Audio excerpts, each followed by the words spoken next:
Welcome, teacher friend. I'm Lori. And I'm Melissa. We are two literacy educators in Baltimore. We want the best for all kids, and we know you do too. Our district recently adopted a new literacy curriculum, which meant a lot of change for everyone. Lori and I can't wait to keep learning about literacy with you today. Hi, everyone. Welcome to Literacy Podcast. Melissa and Lori love literacy. We are very excited to be here today with a special guest from afar. Melissa, I know you stumbled over the blog, and it was just so exciting to connect with him. So we were thrilled that he said he would podcast with us. Yeah, absolutely. So today we have James Dobson from Australia, which is super cool for us. It's just normal for him. But what I thought was really great about the blog post that James had was, he has a similar story to some of their teachers that we've had on our podcast before. But one, it's cool that honestly, he's in Australia and it's like same things are happening there that are happening here. So that's really cool to hear about. But also what I found really interesting, and James will tell us so much more about his story, but James started out kind of similar to us, right? Where we're like, we thought we learned what we needed to in school, but maybe we didn't. But then he went to a place where he did learn a lot about what to do to teach students how to read. And then he went back to another school where they're doing balanced literacy. And so now he's like in this place where it's back to where he started. And how do I bring my knowledge of what I learned about what you should do to where he is now? So that was a really long intro, but I'll let him talk much more about his own story. So James, do you want to say hi to everybody? Hello, everybody. It's an absolute thrill to be here talking to wonderful people from the US. So I think you guys are the far ones. As Mel was saying, I started off with 4 years of Bachelor of Education, and really having balanced literacy being taught as the way forward. It was sort of seen to be this middle ground in the reading wars, and I still have some of my textbooks from then, which really show the bias there towards multi-cueing and a little bit of phonics, and phonics being needed but not really in a clear sequential way. And so, as you were saying, I sort of went to my first school and then landed with a delight. So I was teaching grade 3-4 then. So by that stage, you normally expect most students to know how to read a bit. Yeah. And I had a student, Caitlin, who didn't. She couldn't recognize a single word in grade 3. And so then I was there scratching my head going, well, I feel like I should know what to do. I've had 4 years of training and literacy subjects in every single year of this training, but I didn't know what to do. So I remember grabbing one of the guided reading books we had that I'd been told was about her level, and working pretty intensely with her for a week. And I think we focused on the words and, she, and can. And by the end of the week, she was starting to grasp them. And then I swapped books, and I think the next book didn't have any of those words. And nice. So that was either as a first-year out graduate, it was either how long do I spend searching for a book for one child when I've got 20 other students who also need a bit of attention. So it was a really ad hoc approach that I used in that first year, where I was floundering away, not really quite sure what to do there. And it was almost like there was a secret. So our school did reading recovery. So that's for those in America who might be thinking that that's an American thing, it actually started in New Zealand, which is just across the ditch from Australia, and we often take credit for their ideas. But that's an idea I'll leave over in New Zealand, I think. And it was this sort of mythical intervention program where the reading recovery teacher would go and pluck the student out from your class and would go and do some secretive thing and then bring them back. Magic. And yeah. And you had to have a lot of conversation to try and work out what was actually going on in those classes. Oh, I imagine so. And then, for my third year teaching there, I put down a preference to teach what we call prep, that you guys call kindergarten. And because then I thought, okay, maybe I'll learn how to teach reading. I'll learn how to teach beginners, how to read, how to decode. And I almost got to teach prep that year, but then last minute changes, I missed out. And so then I never really learnt this secret. And then I moved to the Northern Territory, which was a very different experience. Yeah. Before you get there, I just want to, you already said this, but this quote from your blog post was, I quickly realized that I didn't have the knowledge to teach someone how to read from scratch, despite completing a 4-year Bachelor of Education. And I just pulled that out because I know Lori and I talk about that all the time of like, we felt the same way. Like, I thought I would have learned it, but I just was not prepared. And I think it's hard for teachers to be able to be okay with that and say that sometimes. It takes a lot to be able to say, I don't have what I need, or I didn't get what I needed. Yeah. And I love how in your blog post you highlighted in terms of both foundational skills and knowledge. So you really attend to, all the components of reading rather than just zooming in on, one or two. So I just wanted to call that out as well. I thought that was really awesome that you mentioned all of those components and that foundational piece of knowledge building as equally important as the other pieces. Yeah. Except for that you didn't when you were in Melbourne, right? That's it. This is a bit prior. I suppose kind of intuitively you muddle your way. Of course, if you can't decode, it's really hard to comprehend a text in front of you.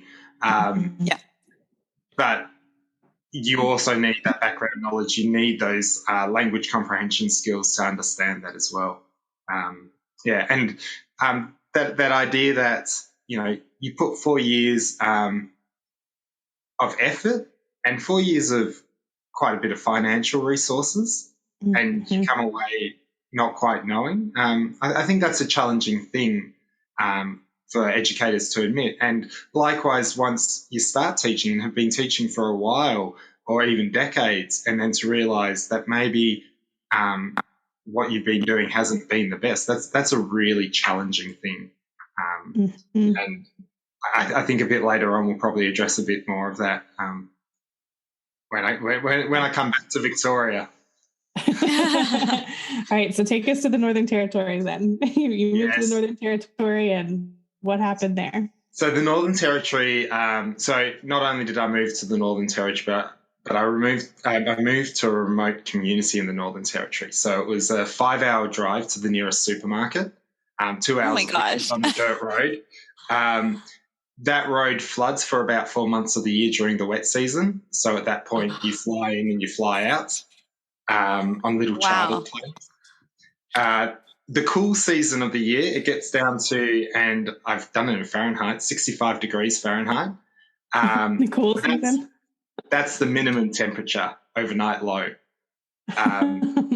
So most of the year around, the maximums are sitting above 90 degrees Fahrenheit. Wow. For your Australian listeners, that's between about 18 degrees and about 30. So the community I was in was an Indigenous community. So at our school we had 99% First Nations people attending, and very disadvantaged, low incomes, not many job opportunities. English is often a second or third or even fourth language. The only place I'd really... So if you go to the local shop, so there's a small shop there, the only time you would hear English was with other white people talking, or people talking to you that use English. But the rest of the time it was Murrumbidgee as the language there. And the effects of colonisation are really still felt in communities such as that one. I'm learning so much. Thank you for sharing all of this. It's so interesting. By the way, Lori, I have a map of Australia on the last page of our notes. So if you want to see where these things are. Thank you. I highlighted that, Melissa. Meanwhile, I'm like Googling, like, what is this Celsius? So, yeah, it really is a world away from what I knew in Victoria. Yeah. And, nice warm weather, which could be good for swimming, but most of the swimming holes had crocodiles in them, so we don't. Oh my gosh! So the school I was at, good thing you didn't do that. Yeah, so the school I was at, we had a reading program that had been in place for about a decade, and after a decade, there'd been no positive impact, and a couple of studies sort of showing there's no demonstrable impact here. So the year I moved, I think a lot of the funding had sort of drifted away from PD. So not only was I told to sort of follow this program, but I had very minimal PD to try and implement that program.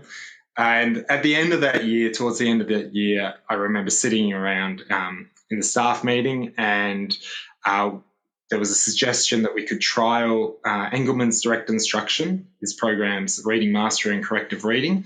And we looked around at each other and we went, well, what we're doing is not working.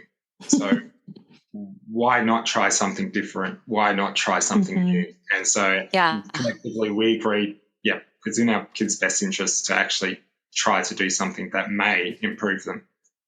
Yeah, we have nothing to lose and everything to gain, right? Yeah. We heard about Engelmann from one of our other guests too, from James Murphy. He shared Engelmann's direct instruction program as being really important to his learning as well, and to his studies. And so it's really interesting that you're both sharing that. Yeah, I feel like I've now seen it in quite a lot of places, but in that staff meeting when it was suggested that we do this DI program, which we normally shorten it to just DI, what I knew was that it was scripted, and at that point I thought scripts in education were a bad thing. I've changed my mind about that quite a bit. And the other random fact that I knew was that President George W. Bush was reading a DI story when he was informed about September 11th. So not really a positive, glowing endorsement there. Right. Yeah. Oh my gosh. Isn't it funny how like that was the stuff that your brain connected everything to? You're like, scripts are bad, and this other bad thing happened, and someone was reading it. Someone important was reading it. And I think that shows the desperation that we kind of were going with, but what we're doing is not working, so let's go for that other thing. So I was pretty skeptical, but I was also open to the possibility that we could be improving our children's literacy futures. Fortunately, over that summer, someone lent me Engelmann's, so that's Siegfried Engelmann's autobiography. Most people call him Ziggy. And that's called Teaching Needy Kids in Our Backward System. And I read through that, and I was a lot more open after reading that. One of the things that he talks about is something called Project Follow Through, which I don't know if you've come across. I don't think so. Which is fascinating because it's the largest and most extensive experimental project ever in education, and it was funded by the US government. And this took place from about 1967 to 77, and it included over 200,000 students and 178 different communities. Wow.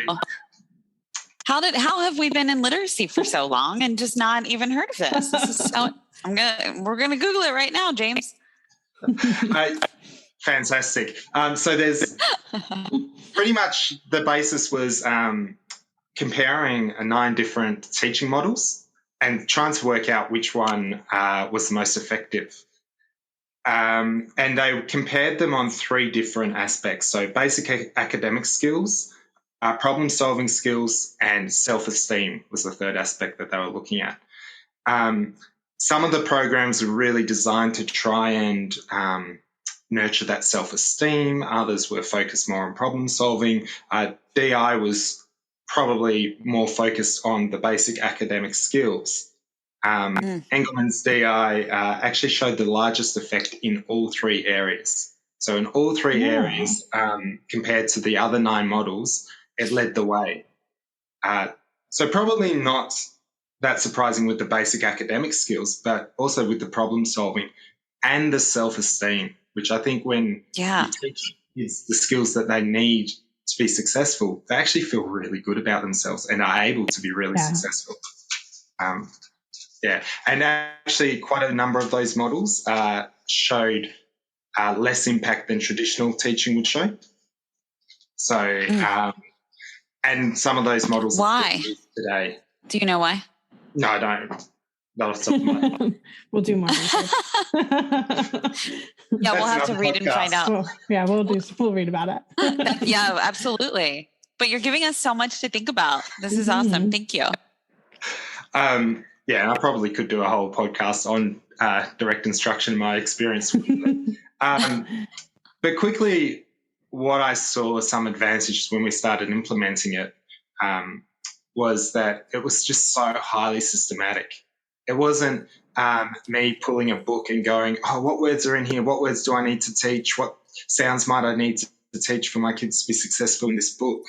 There was a really clear sequence of skills. So in the reading mastery program, students start learning that A represents an A sound, M represents a then we've got S for S. We've got an E, and they have a special orthography, which makes it really clear for students that this E makes the E sound, and then and then as soon as they can, they then start blending those sounds. So the sounds that they know to form words like am, me, see, Sam, and then as soon as they're able and have sort of enough sounds and then words, it goes into sentences.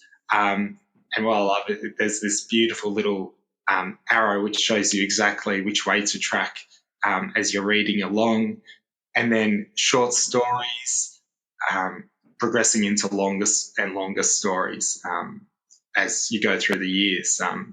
So some students, when I was leaving, were learning about the Trojan Wars and the fact that there's a great story about a fly, and that flies move slower when it's hotter and faster when it's cooler, which in remote Australia is a very useful fact to know, that because there's too many flies around. So it sounds like they were also learning things like building knowledge while they were reading. So it's interesting. Yeah, yes, lots of knowledge building, especially in the language arts side of it as well. So there's the reading side, there's the language arts side. And I think later on, when I learned more about the science of reading, I could just see how direct instruction actually covers so many of those areas. There's the phonemic awareness in the early programs that's built in all those aspects. There's a really clear expectation that all students can learn. Ziggy Engelmann has a great quote that it's if a student hasn't learned, then the teacher hasn't taught. And I think that's a really powerful expectation. I agree. Absolutely. Yeah. So often we blame the students, or it's easier to blame the students, and we can't expect kids to learn things if we haven't taught them. So I love that. And if we're not blaming the students, maybe we're blaming families. Maybe they're not reading enough or something like that. But I think it puts the onus back on the education system. Yeah, for sure. Yeah. And yep. Yeah, and I mentioned we were reading short stories. Well, another aspect I love is the pictures on the next page. So you can't look at the picture until you've read the story through once. And then you can't cheat. You can't use the pictures to say the words. Yeah. That's great. And it's scripted. which I thought was a bad thing, turns out is actually a really nice thing. There's a reason actors in Hollywood use scripts and just make it up on the spot. And likewise, musicians in an orchestra aren't all creating their own little pieces. They're following a script. All together, There's right? such good examples. Yeah. Yeah. So what we found was the script, supported me. I could suddenly, instead of thinking, oh, what am I going to say next? I was able to think about who's actually paying attention, who's engaged in this, who's got this skill. If they haven't, then I can think about the bits of the script, the error correction procedures that support that. So it just alleviated my mental load, which then meant I could focus on other things in the classroom. And James, I know you mentioned in the blog too that, the script is really important, or just having like a curriculum to follow is really important because of, you mentioned lack of teacher knowledge, like we've already mentioned, right? Like if you don't know these things, how are you going to write a whole curriculum about it? So it's nice to have it there. But then also you mentioned teacher turnover too. And I know that was a big issue for where you were at the time. Yeah, huge issue. So one of the figures that's quoted is in the Northern Territory, the average length of stay of a teacher is about 9 months in remote communities, which is not even a full academic. That's nuts. Yeah. That's wild. Yeah. Yeah. So often we were getting teachers, so we might be getting secondary teachers to be teaching in the elementary classes or the primary classes. So an secondary science teacher, their knowledge of reading may not be the strongest. And so I think any secondary science teacher listening to this podcast right now would be like, absolutely, I agree with you. No offense, secondary science teachers. Yeah. If you are a secondary science teacher, write in. And so it supported the teachers. It also really supported the students because if the teacher changed, their learning progression didn't. We knew exactly what skills they'd learned and what skills they needed to learn next. It was really sequential. Yes. To the point where 1 year I was doing some literacy support, and I would go in and teach one lesson each week to each class and pretty much pick up from where the teacher was the day before, teach my lesson, and then the teacher the next day could carry on. So it was just really, supportive for the students and their progression. As opposed to my first year there, my grade 2s that I got, they'd had 6 different teachers in the year before I got there. Oh my goodness. Yeah. I imagine just stressful for everyone involved in that situation, kids and teachers and parents and families and everyone, administrators. Hugely. And, it's a really complex, really disadvantaged area. There's so many issues there, and sometimes, attendance is appallingly low in many. I remember thinking 80% was great attendance. And there's so many compounding issues. I certainly felt that getting the reading curriculum right actually was one little thing. Now, some people thought that it was going to be a silver bullet and solve all the issues. It solved some, but there's just so many that it didn't solve them all. It did bolster your data, though, correct? Yeah, so there's some positive results. There was a piece by Noel Pearson, a study conducted where they sort of measured, and it was about 138% growth, which is fantastic. Phenomenal.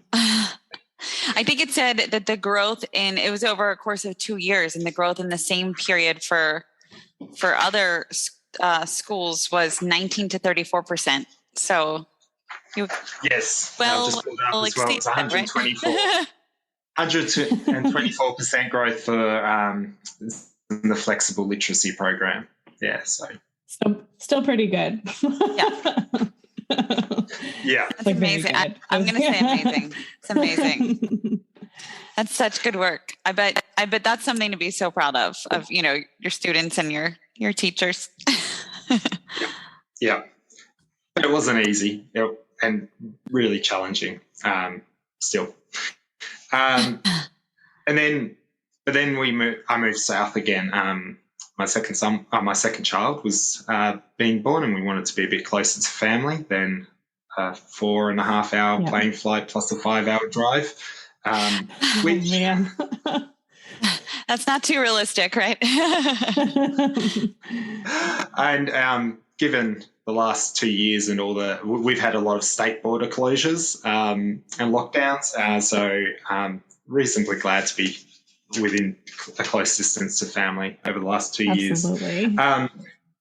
And then I applied for jobs in a area around where I lived and got a job in central Victoria at a beautiful small school, about 120 students.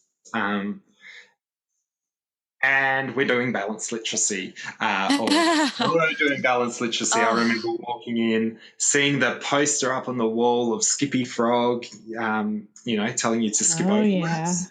And then skip the words. You don't need to read them, James. Don't you know that? You don't need to read the words. Which is a hugely complex thing it's actually quite a complex process to read something, skip a word, miss over a word, and go back and try and apply what. When you could just be looking at the letters in the word and using your knowledge of letter sound correspondences to decode the word. Can I tell you something funny? Is that when I have this little thing on my phone and it says, ask me about my podcast, just, on the back of the phone. And so someone asked about it and I was explaining it to him. And, it said exactly what you just said, like letters have sounds. And when we read, we use the sounds and letters. But some people think we should get our mouth ready to make the first sound. And then you can just guess the rest of the word or skip over words. And, or I was sharing some other strategies that we know don't work. And he's a dad and he looked at me, he's like, this is very confusing. Is this how? I don't understand how people don't think the first thing that you said is reading. I was like, well, I'm just going to tell you, your kid learns to read in the second way. So it's just illuminating, it's illuminating and it's completely nonsensical when you say it out loud like that. It tends to make sense to parents, that we're not using these strategies. It tends to just make sense. And, Eagle Eye is a great one where you're looking at the picture. I had a student in my first year here who was reading those beginner chapter books, which have maybe a quarter of one page has a picture on it, and then the other page and a half or so has text. And he'd get to a word and his eyes would quickly flick to the pic. And it wouldn't matter what the word was, but it's a very small picture. There's lots of words. It's not a useful strategy. It's not going to help very much, yeah. Try reading Harry Potter without pictures. That's what I've always said as a secondary teacher. I'm like, well, what happens when they get to my books that don't have any pictures? Yeah. I mean, Harry Potter even has nonsense words there, so... Completely. You've got to be able to sound them out. Yeah. A lot of them. Its own language. With my prep class this year, I had a bit of fun when AstraZeneca, the vaccine in Australia, got rebranded as Vaxzevria, I think it is. And I put it up on the wall to see if the kids could read that, and they could decode it. And this was after listening to the radio of all these people coming in, calling up saying, I can't pronounce that, I can't say it. And well, actually, if we decode it, it becomes pretty straightforward. The other thing my school had done was purchase the Fountas and Pinnell leveled literacy intervention. which is a huge expense for a small school. So they'd done that the year before I got here. So I always sort of went, well, I better toe the line a little bit. And I also didn't know a lot about Fountas and Pinnell. I'd used a different benchmarking system called PM, which is very similar, just slightly different covers, I think. So I was also, I suppose, that openly skeptical. All right, it must work. Let's see how it works. And then I got more and more into that research and that side of things and went, no, it doesn't. And there's a recent study I saw was, I think it was a recent study, but there was a study going around saying about 50, doing the Fountas and Pinnell benchmark, you've got a 50% sort of accuracy rate, which isn't, it's much quicker to flip a coin. How long they take. That also makes me think about if you're like reading a book, take a page of the book and cover up half of the page with your hand, and then read whatever half you want, and then turn the page and keep going and keep going, keep putting your hand over half the page. I mean, that is your accuracy rate, right? Like that is what you're essentially getting when you do that. So this is more about the teacher assessing the student at the level. Oh, okay. 50% accurate. Got it. It's not a 50% reading rate because that's that would be incredibly challenging. Yes, that's what I was thinking. Okay, it's a 95 one. So yeah. I don't know if that's actually any better, but yeah. So in my classroom, the posters came down very quietly. I'll just put this aside for now and see if anyone comments. And no one commented. I was like, good, great. I can keep going. And I kept using the principles of DI or some of the principles of DI. So I tried to make sure that my instruction was really systematic, that I was building students up to be really automatic with their knowledge. So another phrase from DI was, we want students to know things as well as their own name. So they should be able to look at the letter S and know that that represents a sound most of the time. And we'll also teach them the other ways, the other sounds it can make. But we want that automatic, not that, I'm going to think about it for a second and then go, because that doesn't lead to fluent reading. Right. And this idea of constantly reviewing prior knowledge so that skills never completely disappear. And I also had a conversation with the person doing the Fountas and Pinnell support and sort of tried to creep a few more phonics-focused things in there for the students, which I think had a bit of a positive impact there.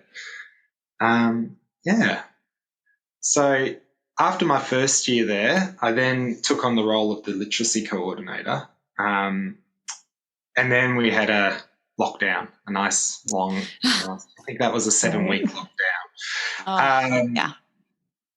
Which gave me a bit of a chance to read because I wasn't commuting each day. So I dived in and probably then really discovered this thing called the science of reading, and I was going, hey, that's kind of what I was doing, but there's actually kind of what you were doing. It's not just me fumbling along by myself. There's actually a beautiful community of like-minded people who've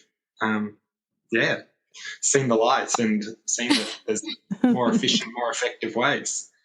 Yeah, you're among them now. So then I decided I needed to have a conversation with my principal that this wonderful this program that we spent a lot of money on probably wasn't the best use of our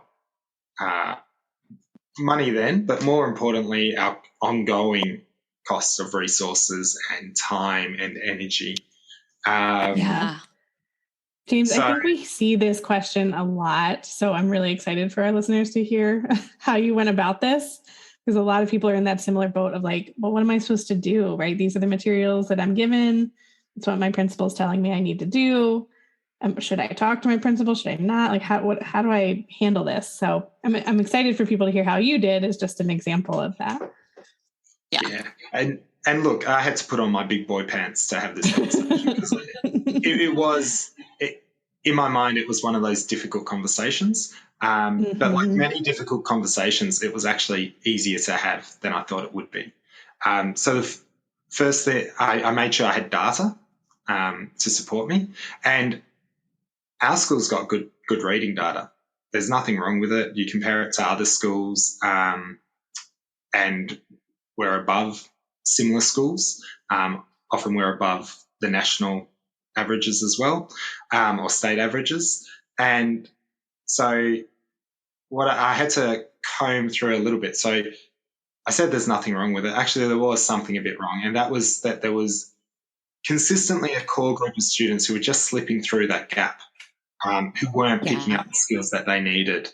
So I was able to focus on those students and say, these kids need a bit more support, especially early on. The other thing I did was I was a bit proactive about making sure that if I'm going to suggest that we need to fix something, I've got a solution here, or multiple solutions. So one thing was we started introducing phonemic awareness, and that was I actually downloaded some Hegarty's phonemic awareness scripts that they had that they were kindly sharing during the summit sample lessons. And I went, well, let's see how it goes with my class of grade 1-2s. And what blew me away, I thought it would be good for my weaker readers, but was actually quite a lot of my stronger readers struggled with quite a few of those skills. Now, my thinking around phonemic awareness has grown over the last year and a half, and I think we need to make sure that we're linking graphemes as soon as we can into that phonemic awareness activity. That's the hot debate right now, right? It is, yeah. But it is. A couple of other things I did was introduce a phonics program and a structured, systematic, synthetic phonics. And to start off with, that was Letters and Sounds, which is a UK freely downloadable version. It's not perfect, and in fact, it's being semi-disendorsed in the UK now because there's better options out there. But for a school with not heaps of funds, it's free. So it's actually better than nothing, or better than ad hoc. Right. Right. And I was aware that we were telling teachers that predictable text probably wasn't the right thing to be using, so let's get some decodable text in for us to use.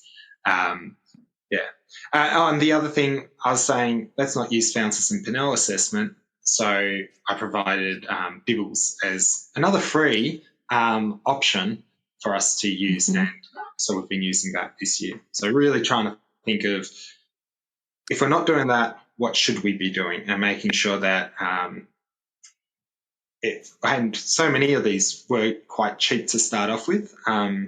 There's a website in Australia, Spelled Essay, SPELD Essay. There might be a hyphen in there. But they have printable decodables. So they're the ones that we started with, and they're free printable decodables. We've now put more funds into purchasing them and purchasing a variety of them. But to start off with, let's make it cheap and easy to use as well. I think building on that easy to use, the principal was receptive, and then I started providing some PD for all staff to try and upskill them. Yeah, it's so amazing that you did that. And I feel like this really speaks to your learner mindset, because I imagine you just being like, I'm learning about this too. We're learning about this together, and that being a really important piece in everyone kind of buying into it, or, shifting their mindset about how it went. So was there anything in particular that you felt like worked? Yeah, I think that learner mindset, that sort of seeing that I suppose I spent that first year building up a bit of social capital as well. sort of saying hopefully they'd seen positive effect in my students and their abilities to read. So that I was able to, walk the walk, not just talk the talk. I think I'm quite respectful with staff and gentle with staff because it can be a big change. Some staff members have been teaching at this school for almost as long as I've been alive. So,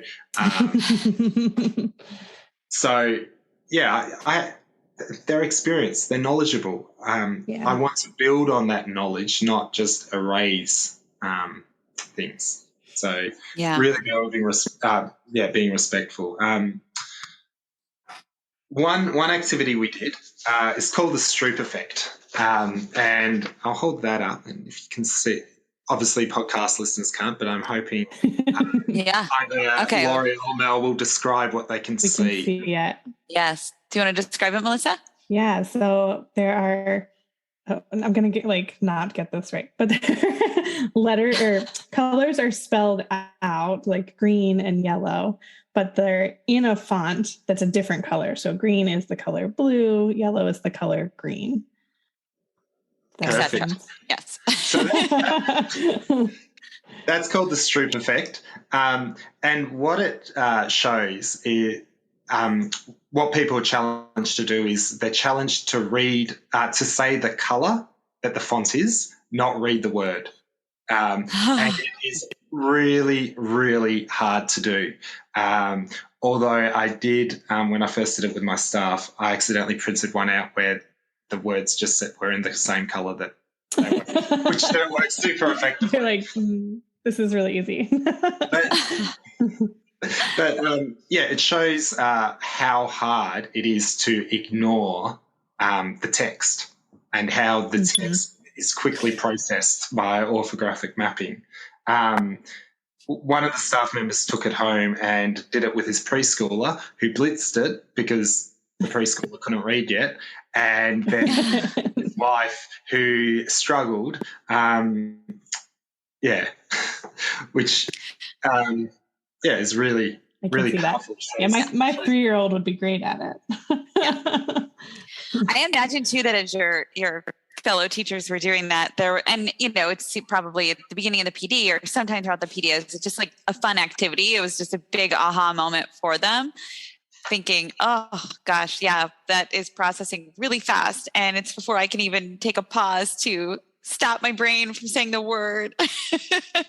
Yeah, generally, I think I showed you 12 words there, but generally I show a bigger list. And what people do is they sort of get this running start and they start blitzing, and the first line, they're quite quick, but then they get to the second line and it just starts slowing down slower and slower. And that's about the point where I stop them.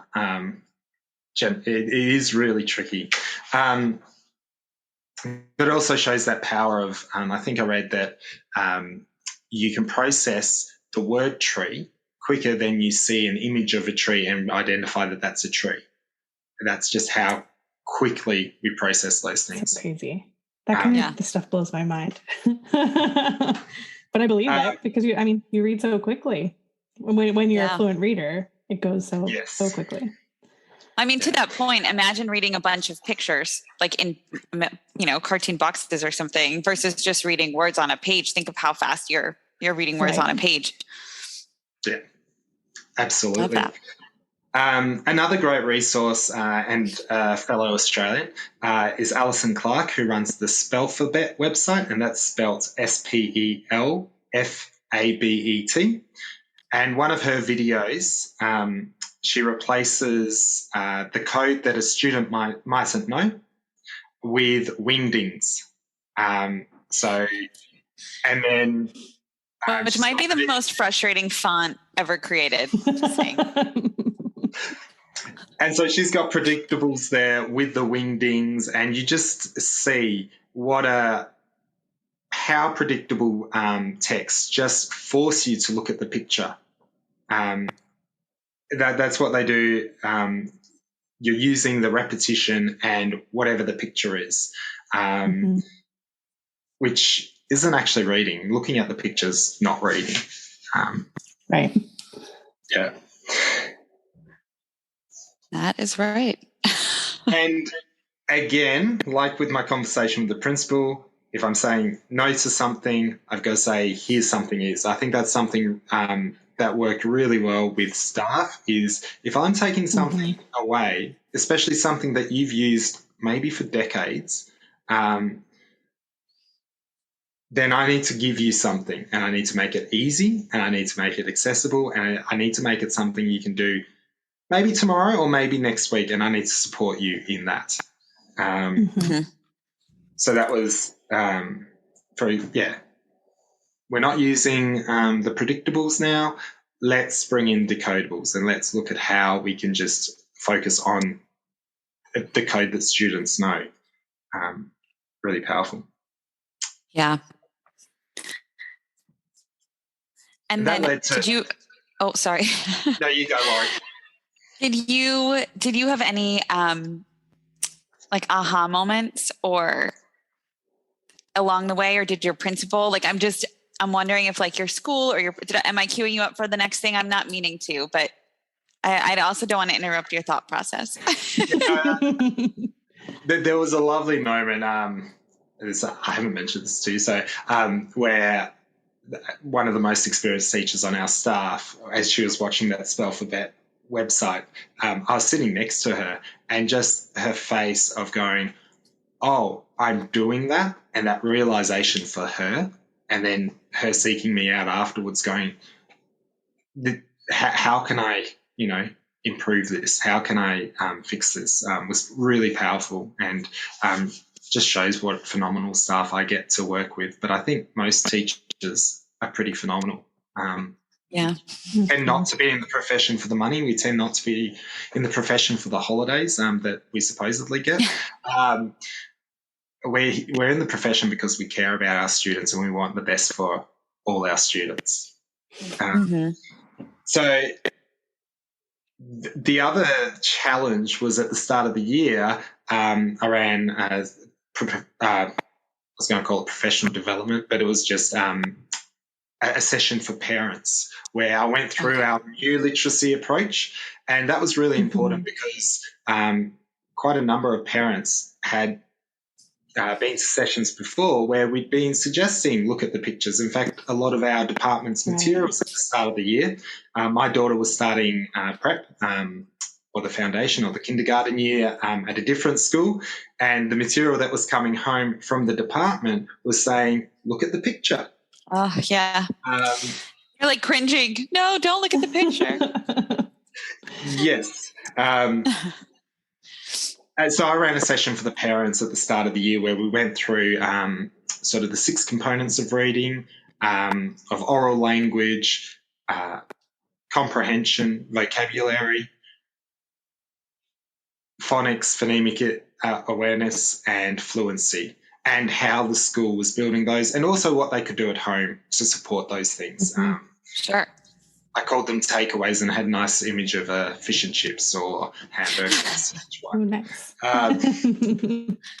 A bit later in the year, about April, so our school year in Australia runs from January to December. Today's our last day of the school year, so this is a perfect way to celebrate. Celebration with a podcast. Summertime. That's it. So about April, I had some parents write a note to me saying, oh, our daughter's not being challenged. And I wrote back saying, please come and have a chat to me and I'll talk about why you think these books are easy and why they're actually not easy for your daughter. And so we had a good discussion. Grandma was a reading recovery trained teacher, and so sort of ingrained in that whole language moving into balanced literacy approach. And one of the things that struck me there was the moment I said that we read lots of other texts, we read lots of other books, we read picture books and we enjoy them and explore them to build comprehension, I could see the parents relax a bit and sort of saw, okay, there's a bit of a myth that maybe all I'm doing is showing kids phonics stuff and that's it. Right. That's not it at all. We're doing so much around building background knowledge and all those things. Earlier this week, I had another chat with those parents, end of year chat, and the comment they made was that they really appreciated the rigour and that she's had an amazing foundation year. And the quote there is, she's teaching us things we never knew. And I'm just going, whew, that's... who would have thought, right? Yeah. Although parents are a similar vintage to me, so probably quite a bit of schooling was whole language approach. Yeah. Yeah, so that was really powerful. And, you know, I've got so many my preps were with their grade 6 buddies. We're planting seedlings, and I got them to tell their grade 6 buddies the 4 things that plants need, because that's something we'd covered in our comprehension units. And that's so cool. I could see the grade 6 buddies going, how do you know this? And likewise, when they're talking about deciduous and evergreen trees, and other kids in the school are looking around going, what does deciduous mean? And these are the youngest kids in the school. So our kids now. Yep. Yeah. So I think parents get it. And there's a number where I'm teaching their second child and I taught their older child earlier, and they just sort of see the difference in approach. And it's just been overwhelmingly positive from the parents who've seen the difference. Right. And there's a real snowball effect as well with staff where they're taking a lot more initiative. Our grade 5, 6 teachers really pushing ahead with vocabulary instruction and really making that explicit and a core part of his instruction. And last Monday we had a planning day where we sat down and created instructional models for the prep, the kinder to grade 2s, and then the 3 to 6s as well, where we're thinking of how we're tweaking phonemic awareness to include more graphemes into it. We're fine-tuning our phonics approach, where I'm excited that we're going to be implementing another direct instruction program. This one's called Spelling Mastery. So that's a spelling program. So we'll be doing that next year. We're doing a lot around building background knowledge and choosing rich texts that help build background knowledge, especially and more complex texts in the upper years. So some really good novels being selected there. Thinking about vocabulary, morphology and etymology of words, and building fluency as well, and different ways to build fluency, which I know you've done a wonderful podcast around fluency with Tim Rosinski. Yeah. Oh my gosh. Sounds like you're just running the whole gamut of all of the needs of your students and your readers, really. They're so lucky to attend the school where you're doing all of this good work at. Well, I think I'm pretty lucky to get to teach them. So it's a mutual thing.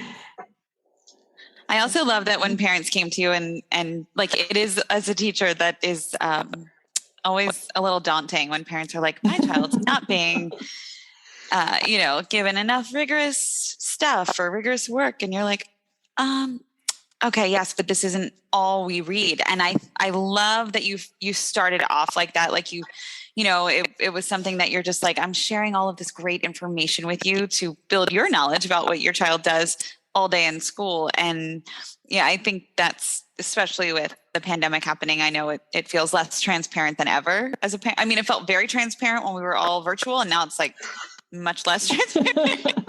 Yeah, we did have a 7-week lockdown this year as well, where it became very transparent, and they could see exactly what we're doing virtually as well. And that explicit instruction really helps on the virtual side. That's what I bet. Yeah. That's great.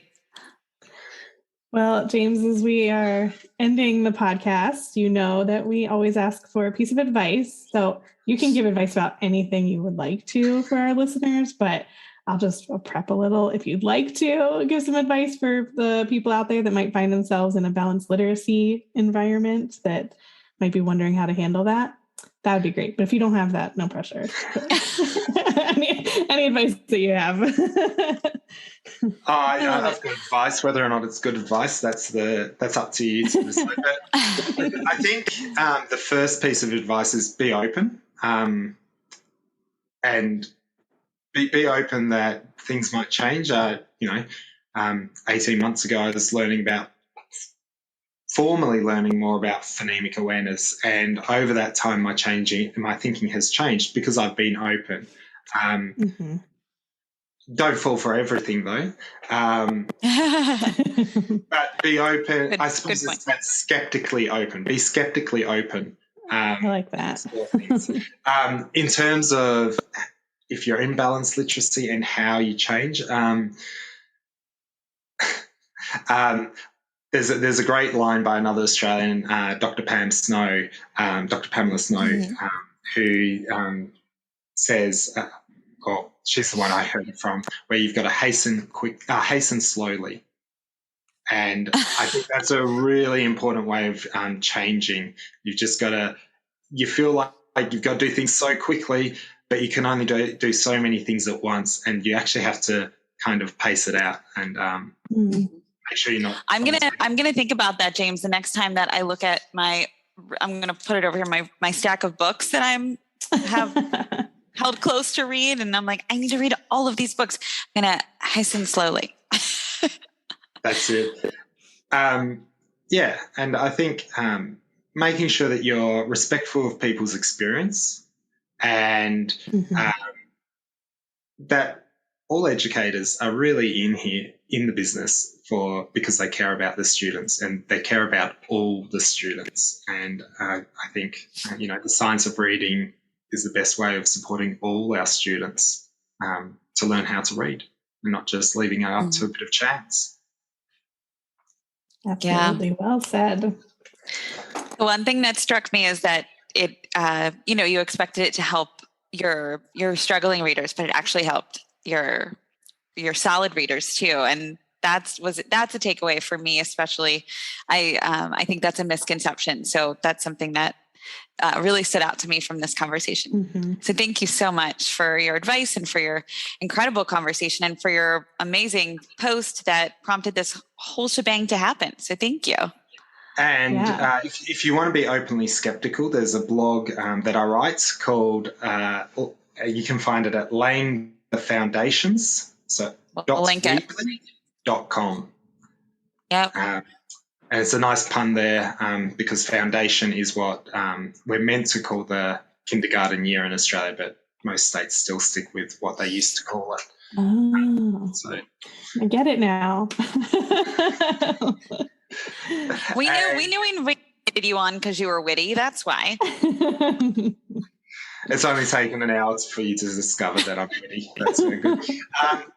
If you want some maybe witty stuff, I'm also on Twitter at JDT Dobson, DOBSON. So you can find me there as well. Yeah, I will link both of those in the show notes, James, so people can just click if they'd like. And we also have a newsletter. So we'll highlight you as a feature in our newsletter the week after your podcast comes out. So your podcast will come out on a Friday, and newsletter comes out on Tuesday. So everyone can read your blog and follow you on Twitter right away. So I know they'll be so excited to get in touch with you or to creep on over and learn more about you. Excellent. I love talking to people about education and literacy in particular, but anything education. So, yeah. Excellent. Well, thank you. This is nice wonderful. To meet you. Thank you. Nice to meet you. Thank you, James. Have a good summer. I know. Have a good summer. And have a great Christmas, you too. I know. Thank you. Thank you so much for listening, literacy lovers. Be sure to visit our website to subscribe to our newsletter and podcast. It's literacypodcast.com. Yep, and don't forget to follow us on Instagram, Twitter, and Facebook. Most of them are at Literacy Podcast. Yes. And please, please, please reach out to us. Melissa, what's our email address? Melissa and Lori at literacypodcast.com is our email address. We're so glad you're here to learn with us. Thank you, everybody.